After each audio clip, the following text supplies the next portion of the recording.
Please like the video and share it so that it reaches many more people and you get sawaba, or rewards from Allah. This could be a sawabe jariyah or continuous reward for you long after you are gone. Volume 6, Book 60, number 274. Narrated by Aisha, the wife of the Prophet. Whenever Allah's apostle intended to go on a journey, he used to draw lots among his wives and would take with him the one on whom the lot had fallen. Once he drew lots when he wanted to carry out a ghazwa, and the lot came upon me. So I proceeded with Allah's apostle after Allah's order of veiling, the women, had been revealed. And thus I was carried in my howdah, on a camel, and dismounted, while still in it. We carried on our journey, and when Allah's apostle had finished his ghazwa and returned and we approached Medina, Allah's apostle ordered to proceed at night. When the army was ordered to resume the homeward journey, I got up and walked on till I left the army camp behind. When I had answered the call of nature, I went towards my howdah, but behold, a necklace of mine made of jaz asfar, a kind of black bead, was broken, and I looked for it, and my search for it detained me. The group of people who used to carry me came and carried my howdah onto the back of my camel on which I was riding, considering that I was therein. At that time women were light in weight and were not fleshy, for they used to eat little food. So those people did not feel the lightness of the howdah while raising it up, and I was still a young lady. They drove away the camel and proceeded. Then I found my necklace after the army had gone. I came to their camp but found nobody therein, so I went to the place where I used to stay, thinking that they would miss me and come back in my search. While I was sitting at my place, I felt sleepy and slept. Safwan bin al-Mu'attil as Sulami ad-Da'ani was behind the army. He had started in the last part of the night and reached my stationing place in the morning and saw the figure of a sleeping person. He came to me and recognized me on seeing me, for he used to see me before veiling. I got up because of his saying, "Inna lillahi wa inna ilaihi raji'un," which he uttered on recognizing me. I covered my face with my garment, and by Allah, he did not say to me a single word except, "Inna lillahi wa inna ilaihi raji'un," till he made his she-camel kneel down, whereupon he trod on its forelegs and I mounted it. Then Safwan set out, leading the she-camel that was carrying me, till we met the army while they were resting during the hot midday. Then whoever was meant for destruction, fell in destruction. And the leader of the IFK, forged statement, was Abdullah bin Ubay bin Salul. After this we arrived at Medina and I became ill for 1 month while the people were spreading the forged statements of the people of the IFK. And I was not aware of anything thereof. But what aroused my doubt while I was sick, was that I was no longer receiving from Allah's apostle the same kindness as I used to receive when I fell sick. Allah's apostle would enter upon me, say a greeting and add, "How is that, lady?" and then depart. That aroused my suspicion, but I was not aware of the propagated evil till I recovered from my ailment. I went out with Mr. to answer the call of nature towards Al-Manasi, the place where we used to relieve ourselves, and used not to go out for this purpose except from night to night. And that was before we had lavatories close to our houses.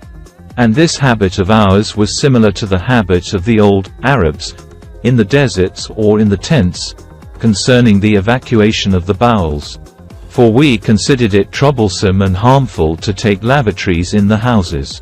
So I went out with Mr., who was the daughter of Abi Rum bin Abd Manaf, and her mother was daughter of Sak bin Amir, who was the aunt of Abi Bakr as Siddiq, and her son was Mr. bin Uthatha.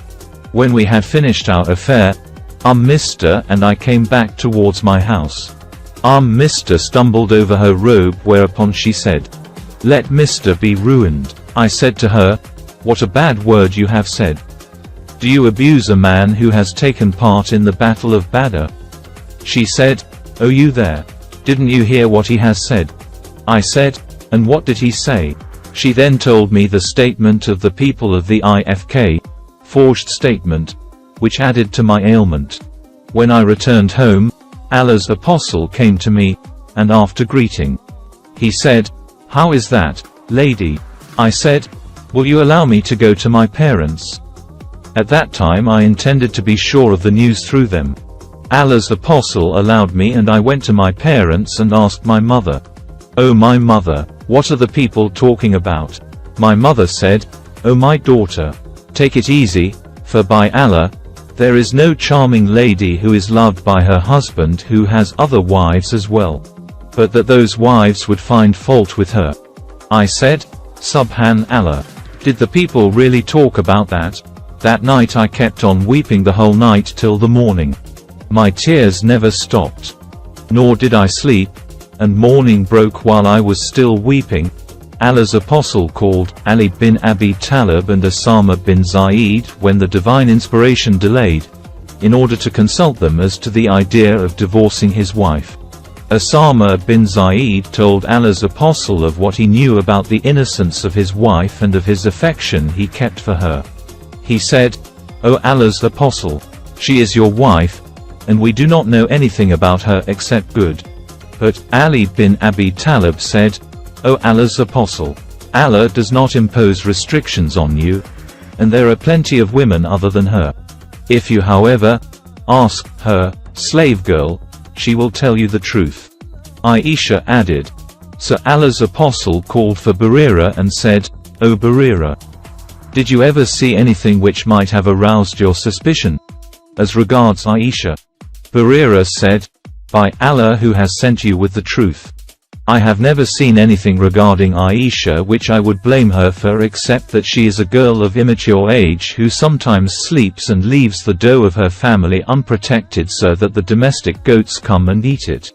So Allah's apostle got up, and addressed the people and asked for somebody who would take revenge on Abdullah bin Ubay bin Salul. Then Allah's apostle, while on the pulpit, said, "O Muslims, who will help me against a man who has hurt me by slandering my family?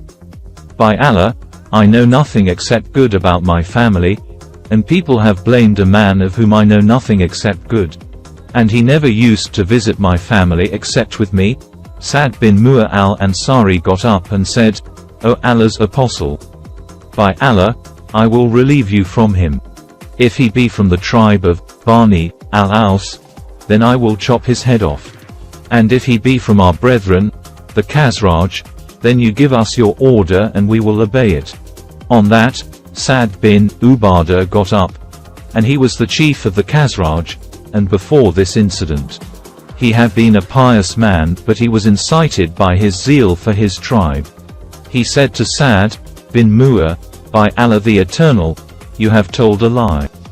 You shall not kill him and you will never be able to kill him." On that, Asad bin Hudair, the cousin of Sa'd bin Mu'a, got up and said to Sa'd bin Ubadah, "You are a liar. By Allah the Eternal, we will surely kill him. And you are a hypocrite defending the hypocrites." So the two tribes of Al-Aus and Al-Khazraj got excited till they were on the point of fighting with each other while Allah's apostle was standing on the pulpit.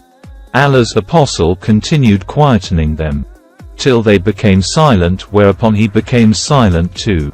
On that day I kept on weeping so much that neither did my tears stop, nor could I sleep.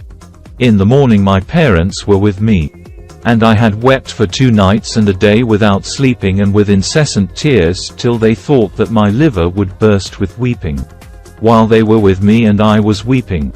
An Ansari woman asked permission to see me. I admitted her and she sat and started weeping with me. While I was in that state, Allah's apostle came to us, greeted, and sat down. He had never sat with me since the day what was said. He had stayed a month without receiving any divine inspiration concerning my case. Allah's apostle recited the Tashahhud after he had sat down, and then said, "Thereafter, O Aisha, I have been informed such and such a thing about you. And if you are innocent, Allah will reveal your innocence, and if you have committed a sin, then ask for Allah's forgiveness and repent to him. For when a slave confesses his sin and then repents to Allah, Allah accepts his repentance. When Allah's apostle had finished his speech, my tears ceased completely so that I no longer felt even a drop thereof. Then I said to my father, reply to Allah's apostle on my behalf as to what he said. He said, by Allah, I do not know what to say to Allah's apostle. Then I said to my mother, reply to Allah's apostle. She said, I do not know what to say to Allah's apostle. Still a young girl as I was, and though I had little knowledge of Quran, I said, by Allah, I know that you heard this story of the IFK. So much so that it has been planted in your minds and you have believed it. So now, if I tell you that I am innocent, and Allah knows that I am innocent, you will not believe me. And if I confess something, and Allah knows that I am innocent of it, you will believe me. By Allah, I cannot find of you an example except that of Joseph's father. So, for me, patience is most fitting against that which you assert, and it is Allah alone whose help can be sought. Then I turned away and lay on my bed, and at that time I knew that I was innocent and that Allah would reveal my innocence. But by Allah, I never thought that Allah would send down about my affair divine inspiration that would be recited forever, as I considered myself too unworthy to be talked of by Allah with something that was to be recited. But I hoped that Allah's apostle might have a vision in which Allah would prove my innocence. By Allah, Allah's apostle had not left his seat and nobody had left the house when the divine inspiration came to Allah's apostle. So there overtook him the same hard condition which used to overtake him when he was divinely inspired, so that the drops of his sweat were running down, like pearls, though it was a cold winter day. And that was because of the heaviness of the statement which was revealed to him. When that state of Allah's apostle was over, and he was smiling when he was relieved, the first word he said was, Aisha, Allah has declared your innocence. My mother said to me, get up and go to him. I said, by Allah, I will not go to him and I will not thank anybody but Allah. So Allah revealed, verily, they who spread the slander are a gang among you. Think it not. 24.1120. When Allah revealed this to confirm my innocence, Abu Bakr as-Siddiq, who used to provide for Mr. bin Uthatha, because of the latter's kinship to him and his poverty, said, by Allah, I will never provide for Mr. anything after what he has said about Aisha.